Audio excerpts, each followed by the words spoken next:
ஆயத்துல் குர்சி. ரொம்பவுமே பாக்கியமான, சொல்ல போனால் பரக்கத்து நிறைந்த ஒரு வசனம் அது. பெருமானார் ஸல்லல்லாஹு அலைஹி வஸல்லம் இதனுடைய பலனை பற்றி நிறைய சொன்னார்கள். 2 செய்தியை மட்டும் சொல்கிறேன். அதற்கடுத்து அதில் உள்ளே இருக்கக்கூடிய ஒரு ரகசியம் சொல்வேன். கடைசியில் நான் மறந்துட்டால் நீங்கள் என்ன கேட்கணும், ஆயத்துல் குர்சியின் ரகசியம் என்ன என்று.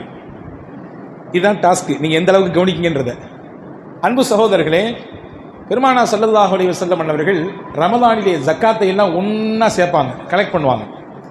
மொத்தமாக கலெக்ட் பண்ணி அது வந்த பின்னாடி தேவைப்படுறவங்க, அதற்கு தகுதியானவர்கள் யார் என்பதை கண்டறிந்து அதை மொத்தமாக கொண்டு போய் சேர்ப்பார்கள். இதுதான் ஆண்டாண்டு காலமாக ஜக்காத்து கொடுக்கப்பட்டு வந்த முறை. ஆனால் துரதிஷ்டம், நம்ம சமுதாயம் அப்படி கொஞ்சம் கொஞ்சமாக அதுலேருந்து பின்வாங்கிடுச்சு. தனித்தனியாக எனக்கு ஜக்காத்து கடமையாக நான் தனியாக கொடுத்துக்கிறேன், உங்களுக்கு ஜக்காத்து கடமையாக நீங்கள் தனியாக கொடுத்துறீங்க. அப்படி கிடையாது. ஜக்காத்துன்றது கூட்டு அமல், கூட்டாகத்தான் நிறைவேற்ற வேண்டும். அதுதான் சிறப்பு. தனியாக கொடுத்தா செல்லுமா செல்லாதான்னு கேட்டிங்கன்னா செல்லுன்னு சொல்லுவேன், அதில் தப்பே எதுவும் இல்லை. ஆனால் ஜக்காத்தை கூட்டாகத்தான் கொடுக்க வேண்டும். பாருங்கள், ஹஜ்ஜி கூட்டாக தானே செய்கிறோம், அமல் நோன்பு கூட்டாக தானே செய்கிறோம், தொழுகை கூட்டாக செய்தால்தான் நன்மை அதிகம், 27 மடங்கு நன்மை. தனியாக தொழுதாலும் கூடும், ஆனால் பள்ளிவாசலில் வந்து ஜமாத்தால் தொழுதிங்கன்னா 27 மடங்கு நன்மை கிடைக்கும். அதே மாதிரி தான் ஜக்காத்து என்பதும் கூட்டாக செய்வது தான் சிறப்பு. ரசூல் ஸல்லல்லாஹு அலைஹி வஸல்லம் ஜக்காத்தினுடைய பொருளை எல்லாம் கலெக்ட் பண்ணி மஸ்ஜித் நபியில் வச்சுருந்தாங்க.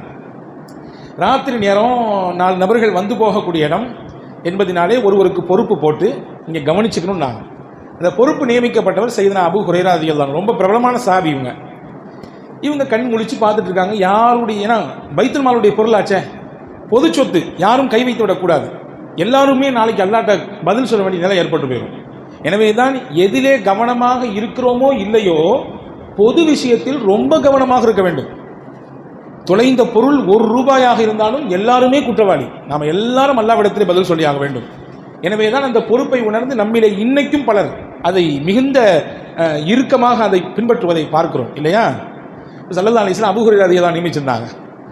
அபூ ஹுரைரா ரலியல்லாஹு அன்ஹு அவர்கள் ராத்திரி எல்லாம் கண் விழிச்சு அதை பாதுகாத்துட்டு இருக்காங்க. திடீர்னு ராத்திரி ஒருத்தன் வந்து மூட்டையில் அந்த சாக்கு பையில அந்த பொருளை எல்லாத்தையும் அள்ளி போட்டுக்கிட்டு இருக்கிறான். பிடிச்சிட்டாங்க. போய், யார் நீ, எங்கேருந்து வந்து?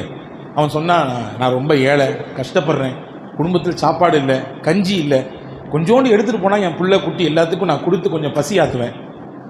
விட முடியாது, நாளை காலையில் உன்னையை பிடிச்சி முகமது நபிகிட்ட கொண்டு போய் நிப்பாட்டாமல் நான் விட மாட்டேன். வந்தவன் அந்த சொன்ன அந்த மனிதன், மன்னிச்சிருங்க, நாளைக்கு நான் வரமாட்டேன், நான் புள்ள குட்டிக்காரன், விட்டுருங்கன்னு சொல்லி தப்பிச்சு போயிட்டான். இரக்கத்தை ஏற்படுத்திட்டு போயிட்டான். மறுநாள் ரசூலுல்லாஹி ஸல்லல்லாஹு அலைஹி வஸல்லம் காலையில் ஹஜ்ரத் அபூ ஹுரைரா சந்தித்தார்கள். சந்திக்கும் பொழுது ரசூலுல்லாஹ்வுக்கு இந்த செய்தியே தெரியாது. ஆனால் கேட்டாங்க, நபி நைட்டு வந்தானே அந்த ஆள் என்ன சொன்னான்னு கேட்டாங்க. ஹஜ்ரத் அபூ ஹுரைரா ஆச்சரியமாக பார்க்காங்க. யா ரசூலுல்லாஹ், வந்தது எனக்கும் அவனுக்கும் தான் தெரியும், உங்களுக்கு அல்லாஹ் சொன்னான். என்ன சொன்னான்? இந்த மாதிரி புள்ள குட்டிக்காரன் சொன்னான். சிரிச்சுக்கிட்டே சொன்னாங்க, போங்க இன்னைக்கு வருவாங்க அப்படின்னாங்க. அவங்க போனாங்க. அதே மாதிரி ராத்திரி மறுபடியும் வந்தான். மறுபடியும் பிடிச்சாங்க. விடவே மாட்டேன், நபி சொல்லிட்டாங்க முன்னாடியே. இல்லை, மறுபடியும் நான் புள்ள குட்டிக்காரன். பசி, பல நேரங்களிலே பசியும் பட்டினியும் வறுமையும் தான் மனிதனை தவறின் பக்கம் தள்ளுகிறது இல்லையா? காதல் ஃபக்ரு ஐயக்கூன குஃப்ரா, பெருமானார் ஸல்லல்லாஹு அலைஹி வஸல்லம் சொன்னாங்க. ஏழ்மை இருக்கிறதே ஒரு மனிதனை இறை நிராகரிப்பில் கூட தள்ளிவிடும். எனவே தான் ரொம்ப ஏழ்மை ஆபத்தானது. அந்த மாதிரியான நிலை இருக்கக்கூடியவங்களை ரொம்ப கவனிக்கணும். அவங்களுக்கான உதவி ஒத்தாசைகளை கூடுதலாக செய்ய வேண்டும்.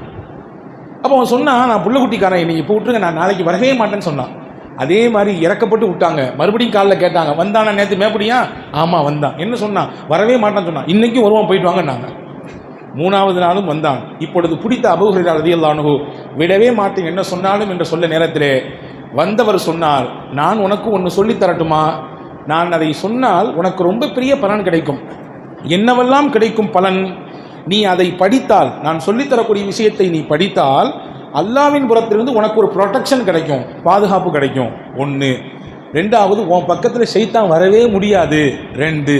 இது 2ம் அந்த பவர்ஃபுல்லான வார்த்தையில் இருக்குன்னு சொல்லி கொடுத்துட்டு நீ ராத்திரி தூங்கும் பொழுது ஆயத்துல் குர்சியை ஓதிட்டு படு. ராத்திரியானா அதை ஓதிக்கோ. இறைவன் இந்த 2 பாதுகாப்பையும் தருவான். தன்னிடத்திலிருந்து ஒரு பாதுகாப்பு, ஷைத்தானின் பக்கமே உன் பக்கம் வர முடியாத அளவிற்கு உண்டான பாதுகாப்பு. சொல்லிட்டு தப்பிச்சு ஓடி போயிட்டான். மறுநாள் காலையில் அபூ ஹுரைரா ரலியல்லாஹு அன்ஹு ரசூலுல்லாஹ் கேட்டாங்க, வந்தானா? 3வது நாள் வந்தான். என்ன சொன்னான்? அதே பசி பட்டினி புலம்புனான். வேற என்ன சொன்னான்? எனக்கு ஒன்று கற்றுக் கொடுத்தான், ஆயத்துல் குர்சி ஓதனா அல்லாஹ்வுடைய பாதுகாப்பு கிடைக்குமாமா, அதே மாதிரி ஷைத்தான் பக்கத்தில் நெருங்கவே மாட்டானாமா. ஹஜ்ரத் ரசூலுல்லாஹ் சொன்னாங்க, அவன் சொன்னது உண்மைதான், ஆனால் சொன்ன பெயருக்கான ரொம்ப பெரிய பொய்யன். அவன் சொன்ன செய்தி உண்மை, ஆனால் அவன் சொன்னது உண்மைதான். அவன் சொன்னது உண்மை, ஆனால் சொன்னவன் பெரும் பொய்யன் என்று சொல்லிவிட்டு பெருமானார் சொன்னார்கள், வந்தவன் யார் தெரியுமா? தாக்க ஷைத்தான், அவன் தான் ஷைத்தான் என்றார்கள் பெருமானார் ஸல்லல்லாஹு அலைஹி வஸல்லம். இந்த ஹதீஸ் புகாரி ஷரீஃபிலே பதிவாக இருக்கிறது. எனவே ஒவ்வொரு நாளும் இரவிலே நாம் ஆயத்துல் குர்சியை ஓதிக்கொள்ள வேண்டும். ஒன்று. ரெண்டாவது செய்தி என்ன அப்படின்னா, ஒவ்வொரு நாளும் நாம் தொழுகையை முடித்ததற்கு பிறகு, ஃபரலான 5 நேர தொழுகையை முடித்ததற்கு பிறகு, நீங்க திக்ரு செய்றீங்களோ செய்யலையோ, நீங்க தஸ்பீஹ் ஓதுறீங்களோ ஓதலையோ, ஸலவாத்தை சொல்றீங்களோ சொல்லலையோ, இதை நீங்க கண்டிப்பா சொல்லணும். இனிமே இன்ஷா அல்லாஹ் செய்யலாமா? ஒவ்வொரு நாளும் ஃபரலான தொழுகைக்கு பிறகு ஆயத்துல் குர்சி ஒரு தடவை ஓதிவிட வேண்டும். வேகமாக இமாம் துவா ஓதுனதுக்கு பிறகோ அல்லது ஓதியதற்கு முன்போ எப்படியோ நீங்கள் ஆயத்துல் குர்சி ஓதணும். ஓதுனா என்ன கிடைக்கும்? நசாயி ஷரீஃப்ல ஒரு ஹதீஸ் வந்திருக்கிறது. பெருமானார் ஸல்லல்லாஹு அலைஹி வஸல்லம் சொன்னார்கள், அபூ உமாமா ரலியல்லாஹு அன்ஹு அறிவிக்கிறாங்க, மன் கரஅ ஆயத்துல் குர்சி துபர குல்லி ஸலா மக்தூபா லம் யம்னஉஹு மின் துஹூலில் ஜன்னதி இல்லா அய்யமுத். யார் ஒருவர் ஒவ்வொரு நாளும் ஃபரலான தொழுகைக்கு பிறகு ஆயத்துல் குர்சியை ஓதி வருகிறாரோ அவருக்கும் சொர்க்கத்துக்கும் இடையிலே மவுத் ஒன்று மட்டும்தான் இருக்கிறது.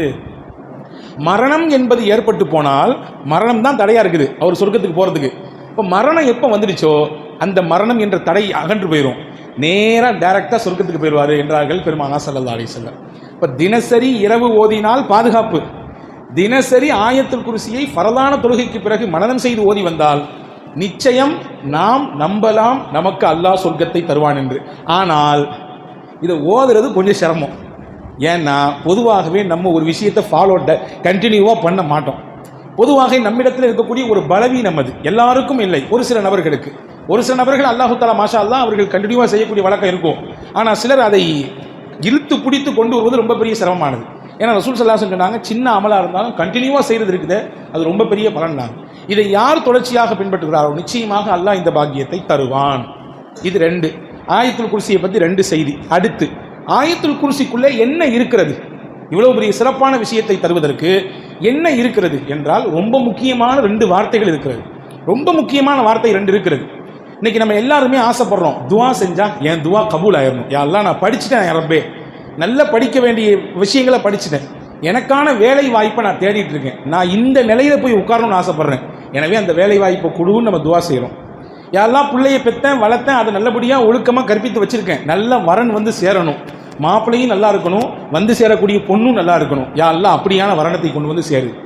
யா அல்லாஹ் என் உழைப்பை போட்டிருக்கிறேன், என்னுடைய வருமானத்தை ஈட்டுவதற்காக வேண்டி முதலையும் போட்டிருக்கிறேன், நீ லாபத்தை தருவது நீனாக இருக்கிறாய், யா அல்லாஹ் என்னுடைய வியாபாரத்தில் லாபத்தை கொடு. யா அல்லாஹ் குடும்பத்தை வைத்திருக்கிறேன், அந்த குடும்பம் கட்டுக்கோப்பாக இருக்க வேண்டும் என்று விருப்பப்படுறேன், கஷ்டமும் நெருக்கடியும் துன்பமும் குடும்பத்தில் வரக்கூடாதுன்னு ஆசைப்படுறேன், யா அல்லாஹ் வராமல் பாதுகாத்து விடு. இறைவான் நான் கை நீட்டி சில இடத்திலே கடனை வாங்கிவிட்டேன், அந்த கடனை அடைக்க வேண்டும், கடனை அடைக்காமல் நான் மரணித்து விட்டால் என்னை நீ பிடித்துக் கொள்வாயே, உன்னிடத்தில் எந்த மூஞ்சை கொண்டு வைத்துக் கொண்டு நிற்பது உன்னிடத்தில் என்ற பயத்தோடு கடனை அடைக்க எனக்கு வழியை கொடு என்று துவா செய்கிறோம். இப்படி ஒன்றல்ல 2 அல்ல 1000 கோரிக்கைகளோடு ஒவ்வொரு நாளும் துவா செய்து கொண்டிருக்கிறோம். நோயோடும் நொம்பலத்தோடும் வாழ்கிறேன் இறைவா, எனக்கு இந்த நோயை நிறைவேற்றி கொடு, இதை நீக்கி கொடு என்று கேட்கிறோம்.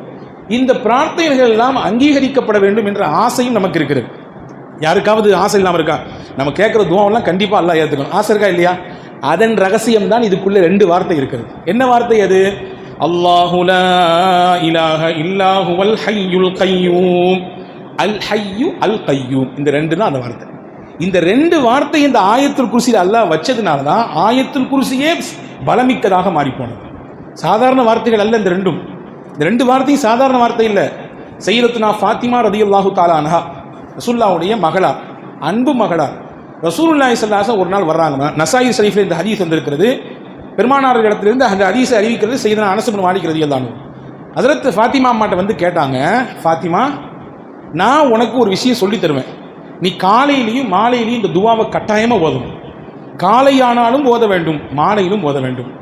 இதனால் என்ன கிடைக்கும் தெரியுமா? மிகப்பெரிய பலன் உனக்கு கிடைக்கும், நீ இதை ஓதாமல் விட்டுவிடக்கூடாது என்று சொல்லி இவ்வளவு தூரம் வலியுறுத்தி ஹஜ்ரத் ஃபாத்திமாவுக்கு ரசூல் ஸல்லல்லாஹு அலைஹி வஸல்லம் துவா செஞ்சு கொடுத்தாங்க. என்ன துவா அது?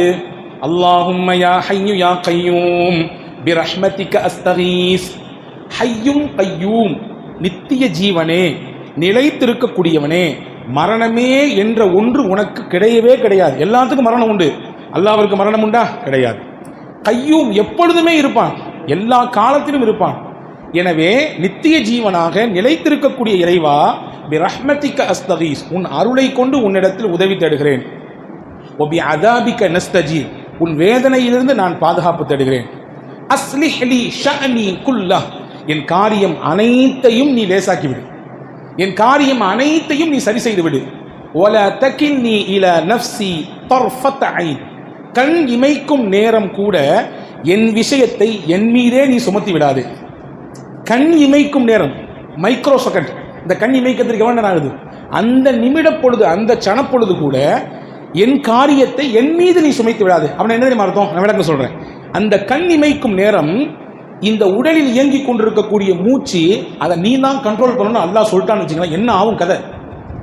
ரத்தம் மேலும் கீழும் போய்கொண்டே இருக்கிறது, ரத்தம் ஓடிக்கொண்டே இருப்பதனாலே இயங்கிக் கொண்டே இருக்கிறோம். அந்த ரத்த ஓட்டத்துக்கு நீ தான் பொறுப்பு, பார்த்துக்கோ என்று நம்மிடத்திலே அந்த பொறுப்பை சாட்டிவிட்டால் என்ன ஆகும் கதை? ஒண்ணுமே நடக்காது. எல்லா இயக்கமும் யாருடைய கண்ட்ரோல் இருக்கு? அல்லாஹ்வுடைய கண்ட்ரோல் இருக்கு. கண் இமைக்கும் நேரம் கூட என் விஷயத்தை நீ என் மீதே சாட்டிடாத, நீ தான் எனக்கு பொறுப்பு என்ற பொருள்பட இருக்கிற இந்த துவாவை தினசரி காலையிலும் மாலையிலும் ஓத வேண்டும் என்று ஹஜ்ரத் ஃபாத்திமா ரலியல்லாஹு ரசூலுல்லாஹ் சொல்லிக் கொடுத்தாங்க. இந்த துவா ஏன் இவ்வளவு பெரிய மகத்துவமான துவாவாக மாறியது என்றால், இதிலே பெருமானார் சேர்த்த வார்த்தை அல்லாஹும்ம யா ஹய்யு யா கய்யூம், ஹய்யுனே கையுமே அல்லாஹ்வே என்று சொல்லி அழைத்து துவங்கக்கூடிய துவா என்பதனாலே இது மகத்துவமான துவா. இதை ஓதுவதனாலே எல்லா விஷயங்களும் சரியாகிறது. உலகம் மற்றும் ஆகிரத் சார்ந்த அனைத்தையும் உள்ளடக்கிய ரொம்ப அற்புதமான துவா. ரசூலுல்லாஹ் அஸ்லிஹ் லி ஷஅனி குல்லா, என் காரியங்கள் அனைத்தையும் லேசாக்கிவிடு என்று கேட்கிறார்கள். அப்படின்னா என்ன அர்த்தம்? நம்முடைய வீடு, நம்முடைய குடும்பம், நம்முடைய அண்டை வீடு, நம்முடைய நண்பர்கள், நாம் செய்யக்கூடிய வேலைகள், நாம் செய்யக்கூடிய அமல்கள், நல்ல அமல்கள், அதே போன்று நம்முடைய கல்வி, நம்முடைய உயர்வு, நம்முடைய உள்ளம், நம்முடைய மனைவி, நம்முடைய பிள்ளைகள், நம்முடைய வியாபாரம் எல்லாம் இதில் அடக்கம். எல்லாத்தையும் எனக்கு சரி செஞ்சு கொடு. நீ சரி செஞ்சாதான் அது எல்லாம் சரி செஞ்ச மாதிரி இருக்கும். வேற யாரு கை வச்சாலும் அப்படி சரி செய்ய முடியாது. எனவே அப்படி சரி செஞ்சு கொடு என்று பெருமானார் ஸல்லல்லாஹு அலைஹி வஸல்லம் சையதத்துனா ஃபாத்திமா ரலியல்லாஹு தஆலா அவர்களுக்கு கற்றுக் கொடுத்தார்கள். எனவே அப்படிப்பட்ட ஒரு அற்புதமான வார்த்தையை தாங்கி இருக்கிறது இந்த துவா. எனவேதான் பெருமானார் ஸல்லல்லாஹு அலைஹி வஸல்லம் சொன்னாங்க, இஸ்முல் ஆலம் என்று ஒன்று இருக்கிறது. இஸ்முல் ஆலம் என்றால் என்ன? அல்லாஹ்வுடைய மகத்துவமான பெயர். அந்த பெயரை சொல்லி ஒருவர் துவா செய்தால் அல்லாஹ் நிச்சயமா அந்த துவாவை கபூல் செய்வான். எது அந்த இஸ்முல் ஆலம்? அல்லாஹ்வுக்கு மொத்தம் எத்தனை பேருங்க இருக்குது? அல்லாஹ்வுக்கு 99 திருநாமங்கள் இருக்கிறது இல்லையா? வலில்லாஹில் அஸ்மாஉல் ஹுஸ்னா ஃபதுஊஹு பிஹா, அல்லாஹ்விற்கு அழகிய திருநாமங்கள் இருக்கிறது, அதை சொல்லி அவனை அடையுங்கள். யா ரஹ்மான் என்று சொல்லுங்கள், யா ரஹீம் என்று சொல்லுங்கள், யா மன்னான் என்று சொல்லுங்கள், யா ஹன்னான் என்று சொல்லுங்கள், யா தையான் என்று சொல்லுங்கள், யா மாலிக் என்று சொல்லுங்கள். இதெல்லாம் அல்லாஹ்வுடைய பேர். இதை சொன்னால் அவனுக்கு சந்தோஷம் வரும். அப்படி சொல்லி நீங்கள் துவா செய்யுங்கள். இந்த 99 பேரிலே அல்லாஹ்வின் மகத்துவமான பேர் என்பது எது? எந்த பெயரை சொன்னால் அல்லாஹ் துவாவை கபூல் செய்வான், எது அது என்ற ஒரு கேள்வி இருக்கிறது. ரசூலுல்லாஹ் அதற்கு பதில் சொல்றாங்க, அல் ஹய்யுல் கய்யூம் தான் அந்த துவா. அல்லாஹ்வுடைய திருப்பெயர்களில் எந்த பெயரை சொல்லி துவா செய்தால் அல்லாஹ் கபூல் செய்வானோ அந்த பெயர் அல் ஹய்யு அல் கய்யூம். பல அறிவிப்புகள் வந்திருக்கிறது, பல பெயர்களை அறிவிப்பு செய்யறாங்க. ஆனா ஒரு ஹதீஸ்ல இப்படி வந்திருக்கு. அனஸ் ரலியல்லாஹு சொல்றாங்க, சுனனு இப்னு மாஜாவில் இருக்கிறது, சுனனு நசாயில இருக்கிறது, சுனனு அதே போன்று சுனனு அபூதாவுதுல இருக்கிறது இந்த ஹதீஸ். நாங்க எல்லாம் ரசூலுல்லாஹ் கூட பள்ளிவாசல்ல உட்கார்ந்திருந்தோம். ஒருத்தர் வந்தாரு, தொழுது முடிச்சுட்டு அல்லாஹ்ட்ட ஒரு துவா செஞ்சாரு. என்ன துவா செஞ்சாரு? அல்லாஹும்ம இன்னி அஸ்அலுக பி அன்ன லக்கல் ஹம்த் லா இலாஹ இல்லா அன்டல் மன்னான் பதீஉஸ் ஸமாவாதி வல் அர்த் யா தல் ஜலாலி வல் இக்ராம் யா ஹய்யு யா கய்யூம். இந்த வார்த்தை அப்படி சொன்னார், யா அல்லாஹ் உன்னிடத்துல கேட்கிறேன், நீ யாரு? ரொம்ப பெரிய உபகாரி, நீ தான் இந்த உலகத்தை எந்த முன்னுதாரணமும் இல்லாமல் படைச்ச, எந்த முன்னுதாரணமும் கிடையாது, நீ சங்கைக்கும் மகத்துவத்திற்கும் உரியவன், நீனே நிலையானவன், நீனே நித்திய ஜீவனானவன் என்ற வார்த்தையை சொல்லி துவா செஞ்சார். ரசூலுல்லாஹ் எங்களை எல்லாம் கூப்பிட்டு சொன்னாங்க, அவர் எந்த வார்த்தையை சொல்லி துவா செய்றாரு தெரியுமா? இஸ்முல் ஆலம் சொல்லியிருக்கிறாரு, அல்லாஹ்வுடைய மகத்துவமான பெயரை சொல்லியிருக்கிறாரு. எந்த வார்த்தையை சொல்லி அல்லாஹ்விடத்தில் துவா செய்தால் அல்லாஹ் மறுக்கவே மாட்டானோ அந்த வார்த்தையை சொல்லியிருக்கிறாரு. அதுதான் அல் ஹய்யு அல் கய்யூம் என்று பெருமானார் ஸல்லல்லாஹு அலைஹி வஸல்லம் சொன்னார்கள் என்று சையதுனா அனஸ் இப்னு மாலிக் ரலியல்லாஹு அன்ஹு சொன்னார். எனவே இந்த அல் ஹய்யுல் கய்யூம் என்பது ஆயத்துல் குர்சியிலே இடம்பெற்றிருப்பதினாலே அந்த ஆயத்துல் குர்சி மகத்துவம் மிக்கதாக மாறுகிறது. ஹதீஸிலே வந்திருக்கிறது. சையதுனா அபூ உமாமா ரலியல்லாஹு சொன்னாங்க, அல்லாஹ்வுடைய திருப்பெயர் குறிப்பாக அந்த இஸ்முல் ஆலம் திருக்குர்ஆனிலே 3 வசனங்களிலே இடம்பெறுகிறது. எந்த வசனம்? சூரா பக்ராவிலே ஒரு ஆயத், சூரா ஆலு இம்ரானிலே ஒரு ஆயத், சூரா தாஹாவிலே ஒரு ஆயத். சூரா பக்ராவிலே என்ன ஆயத்? அதுதான் ஆயத்துல் குர்சி. சூரா ஆலு இம்ரானிலே எந்த ஆயத்தது? அதுதான் துவக்க வசனம். அலிஃப் லாம் மீம் அல்லாஹு லா இலாஹ இல்லா ஹுவல் ஹய்யுல் கய்யூம். இன்னைக்கு ஓதணும் பாத்தீங்களா, கடைசி ரக்காத்துல தான் ஓதப்பட்டுச்சு. மூணாவது சூரா தாஹாவிலே என்ன ஆயத்? வ அனத்தில் உஜூஹு லில் ஹய்யுல் கய்யூம். இதான் அந்த ஆயத். இந்த மூணு ஆயத்துமே நீங்க கணக்கு பண்ணி பாருங்க, மூணுலயுமே ஹய்யுல் கய்யூம் வருது. அல்லாஹு லா இலாஹ இல்லா ஹுவல் ஹய்யுல் கய்யூம் ஆயத்துல் குர்சியுடைய முதல் வார்த்தை. அதே மாதிரி சூரா ஆலு இம்ரானுடைய முதல் வசனம் அல்லாஹு லா இலாஹ இல்லா ஹுவல் ஹய்யுல் கய்யூம் 2. தாஹா சூரா வரக்கூடிய வ அனத்தில் உஜூஹு லில் ஹய்யுல் கய்யூம், அங்கேயும் ஹய்யுல் கய்யூம் வருது. இப்போ ரசூலுல்லாஹ் இஸ்முல் ஆலம் குர்ஆன்ல 3 ஆயத்துல வருது. அந்த 3 ஆயத்து எந்தெந்த சூரா இருக்குன்னு சொல்லி தர்றாங்க.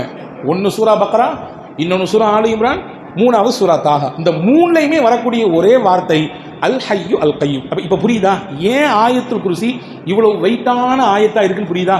அல்லாஹ்வுடைய மகத்துவமான பேர் இருக்கிறது. எனவே அன்பர்களே, ஆயத்துல் குர்சியை 10ஓடு 11ஆக பார்க்கக்கூடாது. நான் உங்களுக்கு சொல்லுகிறேன், ரகசியம் ஒன்று இருக்கிறது. ஆயத்துல் குர்சியில் எவ்வளவு பெரிய கண்பாடு ஒருவருக்கு இருந்தாலும் அதை தொடர்ச்சியாக அவர் ஒரு குறிப்பிட்ட தடவை ஓதினால் அதையெல்லாம் அடித்து நொறுக்கிவிடும். இன்னும் சொல்கிறார்கள் அறிஞர்கள், ஒருவருக்கு சூனியத்தின் பாதிப்பு இருக்கிறது, பெரிய கஷ்டத்தில் இருக்கிறார், நெருக்கடியில் இருக்கிறார், அவருக்கு தொடர்ச்சியாக சில குறிப்பிட்ட தடவைகள் அவர் ஆயத்துல் குர்சியை ஓதினார், அதையெல்லாம் முறித்து போடுகிற அளவிற்குண்டான ஆற்றலை ஆயத்துல் குர்சி வைத்திருக்கிறார். குறிப்பாக நாம் எல்லாரும் பயணிக்கிறோம். இதுதான் ஆயத்துல் குர்சியினுடைய ரகசியத்தை கடைசியில் சொல்றேன்னு சொன்னேன்ல. எல்லாருமே நம்ம டிராவல் பண்றோம், பைக் டிராவல் பண்றோம், கார்ல டிராவல் பண்றோம், விமானத்தில் டிராவல் பண்றோம், ரயில்ல டிராவல் பண்றோம், கடல்ல டிராவல் பண்றோம். இப்போ டிராவல்ங்கிறது பல ரூபத்தில் இருக்குது. இன்னைக்கு அதிகப்படியான விபத்துகள் எங்கே நடக்கிறது அப்படின்னா வாகன விபத்து, ரோடுகள் நடக்குது. ஒன்று சொல்றேன் கேட்டுங்க, இனிமேல் இதை மனநமிட்டுக் கொள்ளுங்கள். டிராவல் பாதுகாப்பாக இருக்கணும்னு நீங்கள் ஆசைப்பட்டீங்கன்னா நம்முடைய பயணம் எந்த ஒரு இடையூறும் இல்லாமல் பாதுகாப்பான பயணமாக இருக்க வேண்டும். முன்னாடி எல்லாம் விமான பயணம், விமானத்தினுடைய அந்த விபத்து அங்கொன்றும் இங்கொன்றுமாக இருந்தது. இன்னைக்கு சர்வ சாதாரணமாக நிறைய விமான விபத்துகள் நடக்குது. பார்த்தீங்களா? சமீபத்தில் ஒரு 6 மாசத்தினுடைய கேப்ல எத்தனை விமான விபத்துகள் பார்த்தீர்களா? எல்லா விபத்திலிருந்தும் அல்லாஹ் இந்த விஷயத்தை சொன்னால் பாதுகாப்பான். என்ன அது? ஆயத்துல் குர்சி தான், வேற ஒன்றும் இல்லை. நீங்கள் எப்பொழுது பயணத்தை துவங்கினாலும், பைக்கை ஸ்டார்ட் பண்ணாலும் சரி, காரை ஸ்டார்ட் பண்ணாலும் சரி, பிளேட்ல ஏறினாலும் சரி, ட்ரெயின்ல ஏறினாலும் சரி, ஒரே ஒரு தடவை ஆயத்துல் குர்சி ஓதிங்க. ஒரே ஒரு தடவை ஓதி முடிச்சுட்டு கடைசி என்ன செய்யணும்னா, அந்த ஆயத்துல் குர்சியின் கடைசி வார்த்தை நான் சொல்றேன், உங்களுக்கு ஞாபகம் வரும். வல யஊதுஹு, சொல்லுங்க, வல யஊதுஹு ஹிஃபுதுஹுமா வஹுவல் அலியுல் அதீம். இதை மட்டும் 3 தடவை சொல்லணும்.